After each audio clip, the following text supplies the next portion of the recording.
ETF index mutual funds నేర్చుకుని stock మార్కెట్లో రాణించాలనుకుంటున్నారా? వెంటనే ఈ నెంబర్కి కాల్ చేయండి.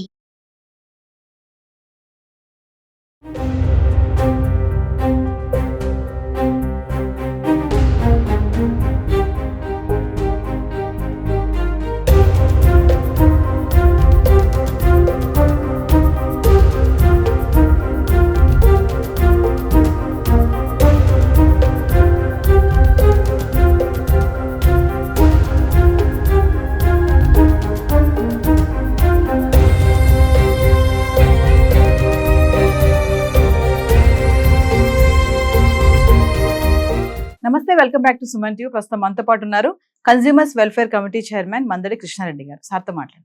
నమస్తే సార్. సార్, అయితే ఇప్పుడు ఒక విషయం మాట్లాడుకుంటే, ఆవిడ వచ్చేసారు, బాగుంది.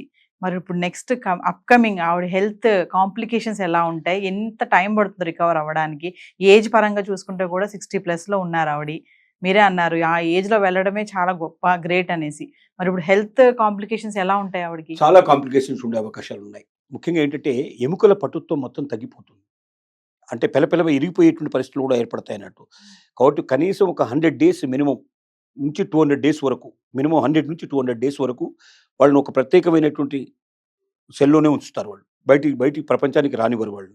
అంటే దాంట్లో అంతా ఇప్పుడు ఐసీయూ అని మనం అంటుంటాం కదా, అంతకన్నా మించినటువంటి ఐసీయూ. అంటే మామూలుగా పేషెంట్ని అత్యంత ప్రమాదకరంగా ఉండేటువంటి పేషెంట్ మనం ఐసీయూలో పెడతాం, ఇంటెన్సివ్ కేర్ యూనిట్ అంటాం మనం. దానికన్నా కూడా చాలా 100 రెట్లు ఎక్కువ ఉండేటువంటి పకడ్బందీ వ్యవహారంలో మెడికల్ ట్రీట్మెంటు, దాని డాక్టర్ల పర్యవేక్షణలో, శాస్త్రవేత్తల పర్యవేక్షణలో. అంటే దాని మీద ఒకవైపున వీళ్ళ మీద పరిశోధన చేయాలి. అంటే ఏమేం జరిగినాయి, వీళ్ళలో శరీరంలో మార్పులు అనేవి శాస్త్రవేత్తల రూపంలో తెలుసుకోవడానికి ప్రయత్నం చేస్తారు. ఎందుకంటే ఇది రేపొద్దున భవిష్యత్తులో ఇలా ఎవరైనా ఉంటే వాళ్ళకి ఏం జరగబోతున్నది ఇప్పుడే తెలుసుకోవాల్సిన అవసరం ఉంటుంది. అంటే ఇది చరిత్రకు పనికొచ్చేటువంటిది. సంవత్సరాల తరబడి కూడా మనుషులను అక్కడ పెట్టినా కూడా ఏం కాదా, అలా ఉండగలిగే అవకాశం ఉందా, అలా ఉంటే పరిశోధనలు ఇంకెక్కువ రోజులు చేయడానికి అవకాశం ఉంటుంది మనకు. ఎందుకంటే మన అల్టిమేట్ గోల్ ఏంటి, అక్కడ ఏదైనా ఖనిజ సంపద ఉంటే మనం తీసుకురావడానికి కానీ, లేదా అక్కడ బ్రతికే అవకాశాలు ఉంటే, జీవించడానికి అవకాశాలు ఉంటే కూడా అక్కడ కూడా అప్పుడప్పుడు వెళ్ళి కొంతకాలం హాలిడే పీరియడ్లో అక్కడ ఉండి రావడానికి కూడా వీలుపడేట్టు. ఇప్పుడు బాగా ఎలాన్ మస్క్ చేస్తున్న పని అదే కదా, ట్రిప్లో తీసుకెళ్తాడు, మళ్ళీ వెనక్కి తీసుకొస్తాడు. దానికోసం ఇన్ని లక్షల మనకు కోట్ల రూపాయలే తీసుకుంటాడు, ఒక్కొక్కరి దగ్గర నుంచి డబ్బు తీసుకుంటాడు. అంటే ఒక రకంగా ఇది మనం అమెరికా వెళ్ళి వచ్చినట్టుగానే ఇవాళ రోజెస్లో కూడా వెళ్ళి వచ్చే అవకాశాలు కనపడుతున్నాయి. భవిష్యత్తులో అక్కడ పంటలు పండించే అవకాశం ఉండొచ్చు, లేకపోతే అక్కడ నుంచి ఖనిజాలు తీసుకొచ్చే అవకాశం ఉండొచ్చు, లేక అక్కడ ఇంకేమేమి మనకు పనికొస్తాయనేది మనం పరిశోధన చేయడానికి పాసిబిలిటీస్ ఉండొచ్చు. కాబట్టి ఇవి మీద పరిశోధన చేసేటువంటి అవకాశాలు ఇక్కడ ఉంటాయి. రెండోది ఆరోగ్య విషయంలో ఒకటి ముఖ్యంగా ఎముకల మీద బాగా ఎక్కువ ప్రభావం చూపిస్తున్నట్టున్నారు. రక్తనాళాల మీద ప్రభావం చాలా ఎక్కువగా చూపించే అవకాశం ఉంటుందంటారు. తర్వాత మెదడు మీద కూడా ప్రభావం చూపించే అవకాశం ఉంటుందంటున్నారు. టోటల్గా గాలి పీల్చడంలో కూడా చాలా తేడాలు వస్తాయంటున్నారు. అంటే మళ్ళీ తిరిగి ఈ భూమి మీద అలవాటు పడాలి, భూమి ఆకర్షణ శక్తి పూర్తిగా మళ్ళీ తిరిగి తీసుకోవాలి. అంటే ఒక 9 మాసాల పాటు భూమికి తనకు మధ్యలో సంబంధం లేకుండా పోయింది.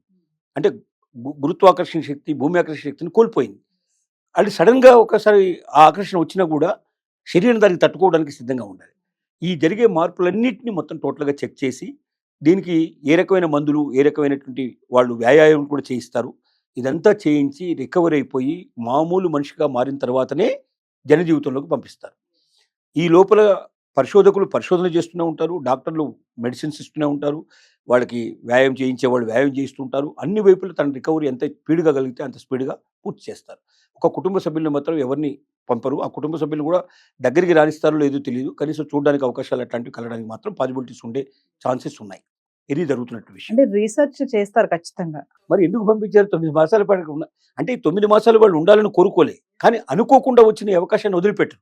ఒకవేళ రేపు పొద్దున మనిషి అవసరమైతే 9 ఇప్పుడు 8 రోజులకి 10 రోజులకు పంపించే బదులుగా 1 సంవత్సరానికి ప్లాన్ చేస్తారు.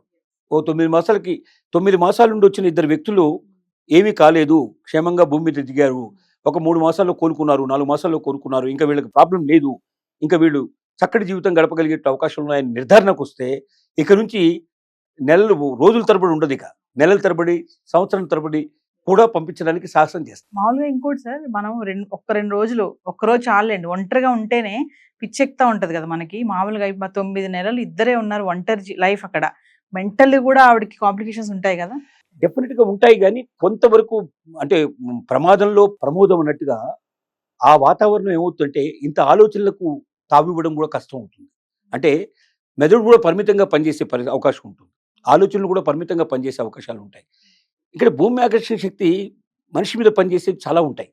అంటే ప్రతి అవయవం స్పష్టంగా బ్రహ్మాండంగా పనిచేయడం, చురుగ్గా పనిచేయడం, అన్ని రకాలుగా వీటి ఆలోచనలు, జ్ఞాపకాలు అవన్నీ కూడా మనం పదిలంగా ఉండి మనిషి సహజ లక్షణాలు కలిగి ఉన్నట్టయితే అసలు 2 రోజులు కాదు, ఒక మనిషిని 2 రోజులు, ఒక వారం రోజులు, ఒక నెల రోజులు ఒంటరిగా ఒక రూమ్‌లో పెట్టి బంధిస్తే కూడా పిచ్చెక్కిపోయే అవకాశాలు చాలా ఎక్కువ ఉంటాయి.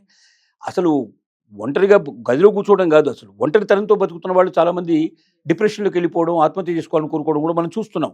అంటే మనుషుల మధ్యలో ఉన్నా కూడా నా వాళ్ళంటూ లేరు, నాకు తోడు లేరు అనేటువంటి భావంతో కూడా చాలామంది డిప్రెషన్‌లోకి వెళ్ళడం, పిచ్చివాళ్ళు అవ్వడం, ఆత్మహత్యలు చేసుకోవడం సహజంగా జరుగుతుంది. అలాంటప్పుడు 9 మాసాల పాటు ఒంటరిగా ఉన్నప్పుడు డెఫినెట్‌గా వాళ్ళకి రావాలి. కాకపోతే ఒకటేంటంటే వాళ్ళు వచ్చినటువంటి పనేమిటో వాళ్ళకి తెలుసు. తర్వాత అక్కడి నుంచి రావట్లేదు, తగినటువంటి వాహన నౌక రాలేదు అంటే దానికి కారణం, దానికి తగినటువంటిది ఏదో ప్రాబ్లమ్స్ ఉన్నాయనేది వాళ్ళు అర్థం చేసుకోగలిగారు. వాళ్ళు వచ్చేదాకా వెయిట్ చేయక తప్పదు. ఇంకొక మార్గం లేదు. కావాలన్నా ఈ బస్సు కాదు ఇంకో బస్సు ఎక్కిపోతాం, లేదా ఈ ట్రైన్ కాదు ఇంకో ట్రైన్ ఎక్కిపోతాం అని అక్కడ అవకాశం లేదు. ఆ పర్టికులర్ వాహనం రావాల్సిందే, తీసుకెళ్లాల్సిందే. కాబట్టి ఎంతకాలమైనా అట్లా బతకడానికి సిద్ధపడటం అనేది ఒక పని. రెండోది ఏమిటంటే 100% భూమి మీద ఉండే వాళ్ళ భావాలు, ఆలోచనలే 100% అక్కడ ఉంటాయని చెప్పడం కష్టం. ఎందుకంటే అవయవాల కదలిక తక్కువ ఉంటుంది, అవయవాల పనితీరు కూడా తగ్గుతుంది. కాబట్టి మెదడు కూడా, ఆలోచన విధానం కూడా తగ్గడానికి అవకాశాలు ఉన్నాయి. అంతే ఇన్ని ఎక్కువ జ్ఞాపకాలు కానీ, ఇంత ఎక్కువగా ఆలోచనలు కానీ ఉండవు. పరిమితంగా ఉండే అవకాశాలు కూడా కొంతవరకు ఉన్నాయని కొంతమంది శాస్త్రవేత్తలు చెప్తున్నారు. దానివల్ల కూడా వాళ్ళకి ఎక్కువగా ఆలోచన కాదు కాబట్టి, ఎక్కువ జ్ఞాపకాలు రావు కాబట్టి, ఎక్కువగా ఆ పిచ్చి ఎక్కడానికి కానీ, లేకపోతే అలా ఉండడానికి కానీ ఉండదు.